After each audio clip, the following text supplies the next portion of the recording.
name is Marvi Mazhar. I'm an architect and a heritage advocate living in Karachi. Then I started Pakistan Chowk Community Center. We started these two projects over there called Tarif and Old Town Mapping. And one was a spoken history and one was Old Town Mapping. We used to do this twice in a year, in the summer and the winter. And this was based on internship program where all the students came together and developed these archives. Now, I'm the kind of person who doesn't like to shelve archives. So I said, what can we do with these archives? What can we build upon that? So these narratives we had some amazing stories coming out. We had these lovely non-governmental maps. We started stitching them together. And that built a whole story, and Heritage Walks Karachi was born from that as a response.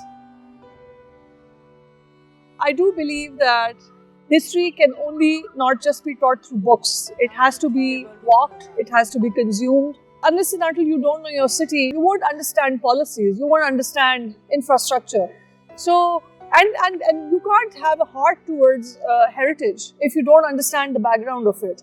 So, it's very easy to say that, preservation is, it's again a very privileged space. And our socio-economic wants, basics. But you know what? They all can come together into the same sector. No one is better than the other. Yes, housing is a main issue. Yes, having a transportation in the city is important.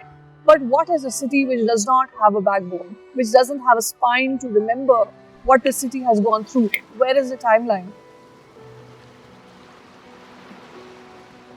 There are various challenges, right? So Pakistan Chowk Community Center area had a lot of resistance initially from the people around it.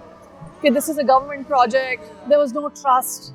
Why are they doing it? Why do you make a place look better? Why does it need that publicness? So a lot of questions. But I must say that cultural programming brought a lot of trust. Women started inhabiting. Young children started cycling. But then, you know what? It can't be done in silos. It cannot be done by private entities. We need partnership. And we don't need corporate partnership. We need state-based partnership. The state needs to invest in cultural negotiations. And that cannot be done, again, once a year as a form of festival. It needs to happen on daily basis, where you have small town halls, you have small shutter spaces where they open up into art spaces. Where do people come for book reading? Where do people come for poetry reading? These are all important questions that is not new right now. A city is so large, a city which accommodates so many people. How do we build a relationship? Because, we keep on hearing that Karachi is no one's. There's no ownership. There is no connection. But whenever I'm traveling or whenever I take a sabbatical, Karachi is always in my back of my mind. It's a city which creates a lot of noises and sounds, and you crave that kind of energy and activity. So Karachi is in diction.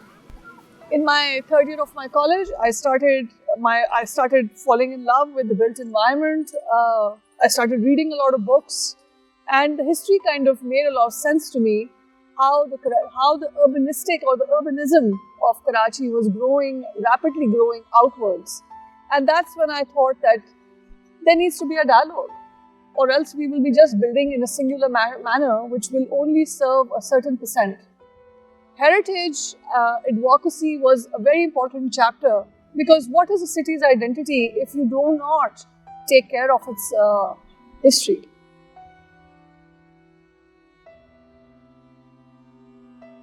What I mean by repair and decay right now in my practice is the everydayness. The city looks torn down. The city looks as if there is no mother umbrella over it. And it's from the preservation of the trees to all the way to the pathways, to all the way the facades of the buildings which are public buildings. You see, private buildings can be handled by the residences, by corporate companies. But what about those public buildings that need utmost attention?